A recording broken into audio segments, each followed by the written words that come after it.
भारतीय राजनीति में बहुत कुछ ऐसा होता है जो अखबारों की सुर्खियों से परे चलता है। साजिशें, रणनीतियां और समीकरण सब पर्दे के पीछे बनते हैं और जनता के सामने तब आते हैं जब मुहर लग चुकी होती है। इस वक्त भारतीय जनता पार्टी ठीक उसी दौर से गुजर रही है। 2024 के लोकसभा चुनाव में उम्मीद से कम प्रदर्शन के बाद पार्टी के भीतर जो हलचल शुरू हुई थी वो अब निर्णायक मोड़ पर है। बीजेपी के शीर्ष नेतृत्व ने 12 राज्यों के अध्यक्ष बदलने का फैसला कर लिया है। सूत्र बताते हैं कि इन नामों पर लगभग सहमति बन चुकी है और जल्द ही औपचारिक घोषणा होगी। लेकिन असली खेल इन 12 राज्यों तक सीमित नहीं है। असली लड़ाई उस कुर्सी के लिए है जो बीजेपी की दिशा और दशा तय करती है, राष्ट्रीय अध्यक्ष की कुर्सी। जेपी नड्डा का कार्यकाल जैसे जैसे समाप्ति की ओर बढ़ रहा है, वैसे वैसे बीजेपी के भीतर नए समीकरण खुलकर सामने आ रहे हैं। पार्टी का एक धड़ा साफ तौर पर मान रहा है कि नड्डा अब केवल नाम के अध्यक्ष हैं, असली फैसले मोदी शाह की जोड़ी ही ले रही है। लेकिन दूसरी तरफ संघ के भीतर बेचैनी, आरएसएस नेतृत्व को लग रहा है कि संगठन में जमीनी स्तर पर पकड़ ढीली हो रही है। इसी खींचतान के बीच 12 राज्यों के अध्यक्ष बदलना सिर्फ संगठन का पुनर्गठन नहीं बल्कि संघ और मोदी शाह की शक्ति संतुलन की जुगलबंदी भी है। यही वजह है कि इन 12 राज्यों में ऐसे चेहरे तलाशे जा रहे हैं जो न सिर्फ मोदी के भरोसेमंद हो बल्कि संघ की नजर से भी मंजूर हो। सूत्रों की माने तो राज्यों में अध्यक्ष बदलने का फैसला लिया गया है। उनमें उत्तर प्रदेश, बिहार, राजस्थान, मध्य प्रदेश, छत्तीसगढ़, झारखंड, महाराष्ट्र, कर्नाटक, ओडिशा, हरियाणा, पंजाब और हिमाचल प्रदेश शामिल है। इन सभी राज्यों में बीजेपी या तो सत्ता में है या विपक्ष में रहते हुए अगला बड़ा दांव खेलने की तैयारी कर रही है। सबसे दिलचस्प बात यह है कि जिन राज्यों में नेतृत्व परिवर्तन हो रहा है वहीं से जातीय संतुलन, क्षेत्रीय गणित और राष्ट्रीय राजनीति का पूरा नक्शा उकेरा जा रहा है। उत्तर प्रदेश में ठाकुर ब्राह्मण समीकरण को साधना है, बिहार में अगड़ी पिछड़ी की लड़ाई में संतुलन बिठाना है, जबकि महाराष्ट्र और कर्नाटक जैसे राज्यों में बीजेपी की खोई जमीन वापस लानी है। इस पूरे बदलाव के केंद्र में जो बात सबसे अहम है वो है इन 12 राज्यों के अध्यक्षों का चयन मोदी शाह और राज्य की साझा सहमति से होगा। लेकिन इसके बावजूद पार्टी के भीतर ये चर्चा गर्म है कि राष्ट्रीय अध्यक्ष का असली नाम इन नियुक्तों के बाद भी सामने आएगा। यानी जो भी राष्ट्रीय अध्यक्ष बनेगा उसे इन 12 राज्यों के नए अध्यक्षों के साथ तालमेल बिठाना होगा।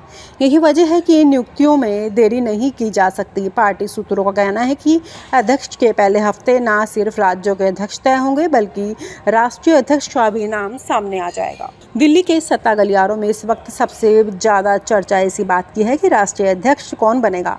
क्या मोदी शाह की पसंद से कोई नया चेहरा आएगा या संघ की पसंद से कोई नए पुराने चेहरे की वापसी होगी। कुछ नाम लगातार चर्चा में हैं। केंद्रीय मंत्री धर्मेंद्र प्रधान, भाजपा के सीनियर नेता शिवराज सिंह चौहान और संगठन के पुराने चेहरे संजय जोशी। हालांकि संजय जोशी का नाम हर बार चर्चा में आता है, पर मोदी कैंप की नाराजगी उनकी राह में सबसे बड़ी बाधा बन चुकी है। वहीं संघ चाहता है कि ऐसा कोई चेहरा सामने आए जो न सिर्फ संगठन का सच्चा सिपाही हो बल्कि मोदी शाह के सामने भी नतमस्तक ना दिखे। बीजेपी का यह आंतरिक संघर्ष अचानक नहीं शुरू हुआ। 2024 के लोकसभा चुनाव के नतीजों ने पार्टी के भीतर तमाम सवाल खड़े कर दिए हैं। 370 सीटों का सपना लेकर चल रही पार्टी 240 सीटों पर सिमट कर रह गई है। सहयोगी दलों पर निर्भरता बढ़ गई है। वहीं कई राज्यों में जमीनी संगठन की कमजोरी खुलकर सामने आई है। इसी को देखते हुए संघ ने संगठन को नए सिरे से मजबूत करने का प्रस्ताव रखा। लेकिन मोदी शाह की जोड़ी चाहती है कि संगठन में वही चेहरे हों जिन पर उनका सीधा नियंत्रण हो। यही वजह है कि 12 राज्यों के अध्यक्षों की नियुक्ति एक बेहद नपातुला राजनीतिक संतुलन है। उत्तर प्रदेश इस पूरे बदलाव का सबसे अहम हिस्सा है। राज्य में बीजेपी की अंदरूनी राजनीतिक वैसे ही गर्म है जैसे योगी आदित्यनाथ और केंद्र की जोड़ी के बीच खींचतान किसी से छुपी नहीं है। ऐसे में यूपी का नया अध्यक्ष तय करना आसान काम नहीं है। चर्चा है कि ब्राह्मण या पिछड़ा वर्ग से किसी चेहरे को आगे लाकर संतुलन साधने की तैयारी है, लेकिन इसके पीछे असल खेल 2027 के विधानसभा चुनाव का है। अगर राष्ट्रीय अध्यक्ष का चेहरा भी यूपी से आता है तो पूरे देश में बड़ा राजनीतिक संदेश जाएगा। संघ और बीजेपी के रणनीतिकार इस एंगल पर गंभीरता से विचार कर रहे हैं। दूसरी तरफ बिहार में भी नेतृत्व परिवर्तन को लेकर बड़ी चर्चा है। वहां एनडीए की सरकार बनने के बावजूद बीजेपी की स्थिति अंदर से कमजोर दिख रही है। यही वजह है कि बिहार बीजेपी को नया अध्यक्ष देने की तैयारी में पार्टी के नेतृत्व जाति और सामाजिक समीकरण का बेहद बारीकी से अध्ययन कर रहा है। महाराष्ट्र, कर्नाटक और झारखंड जैसे राज्यों में भी पार्टी की कोशिश है कि ऐसे चेहरे लाए जाएं जो संगठन को जमीनी स्तर पर मजबूत करे और विपक्ष के हमलों का करारा जवाब दे सके। राष्ट्रीय अध्यक्ष के चुनाव को लेकर अंतिम दौर की रणनीति लगभग लगभग तैयार हो चुकी है। मोदी शाह की जोड़ी चाहती है कि ऐसा चेहरा आए जो संगठन के भीतर उनकी पकड़ को मजबूत करे और आगामी चुनावी चुनौतियों का सामना कर सके। वहीं संघ चाहता है कि नया अध्यक्ष ऐसा हो जो संगठन के मूल सिद्धांतों से समझौता ना करे। इन दोनों के बीच संतुलन बिठाना आसान नहीं है। यही वजह है कि पूरे देश की राजनीति निगाहें अगस्त महीने पर टिकी हुई हैं, क्योंकि अगस्त आते आते बीजेपी के राष्ट्रीय अध्यक्ष का नाम तय होना माना जा रहा है। अंत में सवाल सिर्फ इतना नहीं है कि राज्यों के अध्यक्ष कौन बनेगा या राष्ट्रीय अध्यक्ष कौन होगा। असली सवाल ये है कि क्या अब बीजेपी इन बदलावों के बाद 2024 के झटके से उबर पाएगी? क्या पार्टी अपने संगठनात्मक ढांचे को इतना मजबूत कर पाएगी कि 2027 के विधानसभा चुनाव और उसके बाद 2029 के लोकसभा चुनाव में फिर से उसकी ताकत के साथ खड़ी हो? या फिर आंतरिक खींचतान, संघ मोदी के समीकरण और राज्यों में खोई जमीन पार्टी को और भीतर से खोखला कर देगी? इन तमाम सवालों का जवाब अगले 2 महीनों में मिल जाएगा, क्योंकि बीजेपी के अंदर अब फैसलों की घड़ी आ चुकी है और ये फैसले तय करेंगे कि भारतीय राजनीति में भगवा परचम कितना ऊंचा लहराता है। भारतीय जनता पार्टी का राष्ट्रीय अध्यक्ष, भारतीय जनता पार्टी के जो 2 बड़े नेता हैं, जो प्रमुख नेता हैं, जो सिरोधार हैं, मोदी जी और शाह जी, ये नहीं चाहते हैं कि कोई मराठी भारतीय जनता पार्टी का अध्यक्ष बने। 2 मराठियों का नाम आया था, संजय विनायक जोशी और नितिन गडकरी, दोनों के खिलाफ हैं ये। शायद ये चाहते हैं कि नॉर्थ इंडिया से या गुजरात से कोई भारतीय जनता पार्टी का नया अध्यक्ष। नड्डा जी का समय पूरा होने जा रहा है, खत्म हो चुका है, फिर भी एक्सटेंशन पे है। मराठावाद में, महाराष्ट्र में मराठियों का क्या रिएक्शन है इस पे? क्योंकि ये बात तो उन तक भी पहुंची होगी ना कि क्या कारण है कि गुजराती जो दुआ है मोदी और शाह का, वो नहीं चाहते हैं कि मराठी या महाराष्ट्र से कोई भारतीय जनता पार्टी का अध्यक्ष बने, क्योंकि अगर बन जाता है तो शायद उनके लिए थोड़ा मुश्किल हो जाए। जी, क्या रिएक्शन है और क्या लोगों में ये बातें आती हैं या जस्ट हम न्यूज में और अपने आधार पे ही डिस्कस करते रहते हैं? देखिए, बीजेपी का राष्ट्रीय अध्यक्ष कौन रहेगा इससे जनता का कोई सरोकार है नहीं जब तक नरेंद्र मोदी प्रधानमंत्री है, क्योंकि कोई भी रहे, टॉम डिक एंड हैरी रहेगा तो उसका कोई महत्व नहीं रहेगा, ये सब लोग जानते हैं। हाँ, ये जरूर है कि आरएसएस इन नरेंद्र मोदी और अमित शाह इनको कंट्रोल में रखना चाहती है।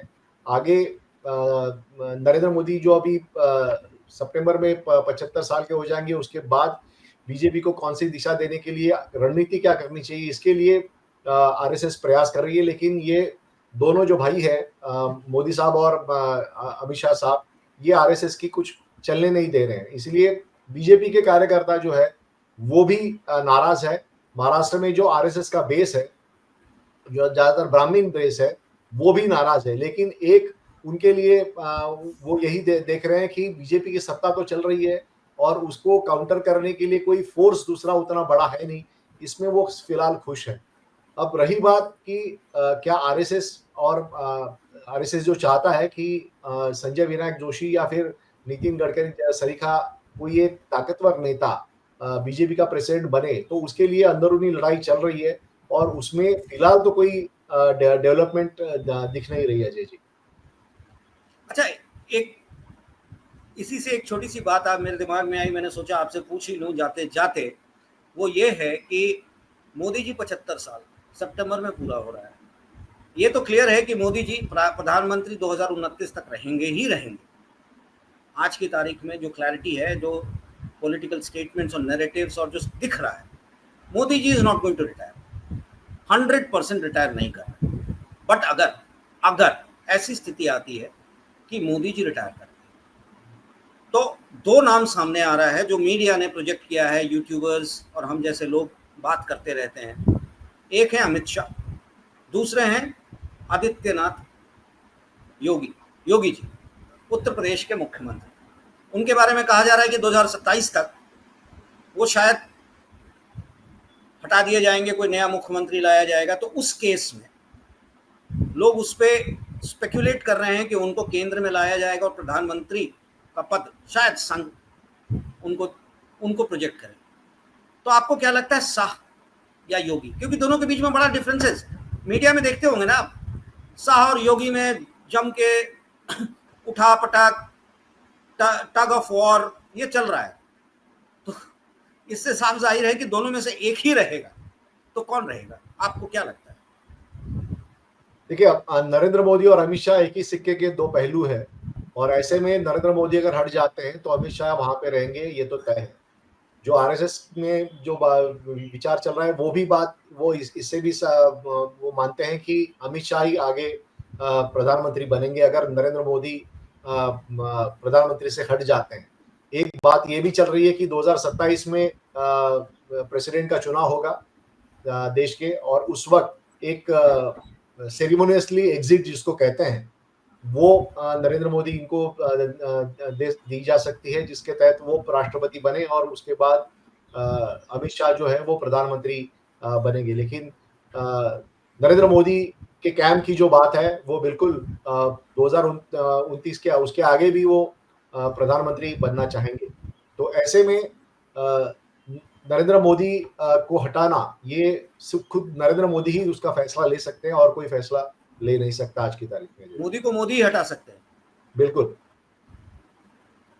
अच्छा लगा, इंतजार करते हैं कि मोदी जी कब डिसीजन लेते हैं कि मोदी को हटाएंगे, और मोदी को हटाते हैं तो मोदी कहाँ जाते हैं और मोदी की जगह कौन आता है, ये समय बताएगा। तब तक के लिए इसी तरह के मुद्दों पे हम आपके साथ डिस्कस करते रहेंगे। सुभाष जी, अच्छा लगा आपसे बात करके, धन्यवाद। और आप हमसे जुड़े रहने के लिए सब्सक्राइब करें YouTube पर, फॉलो करें Twitter पर और लाइक करें Facebook पर। और ज्यादा जानकारी के लिए आपको टाइप करना होगा सिर्फ न्यूज़ नशा।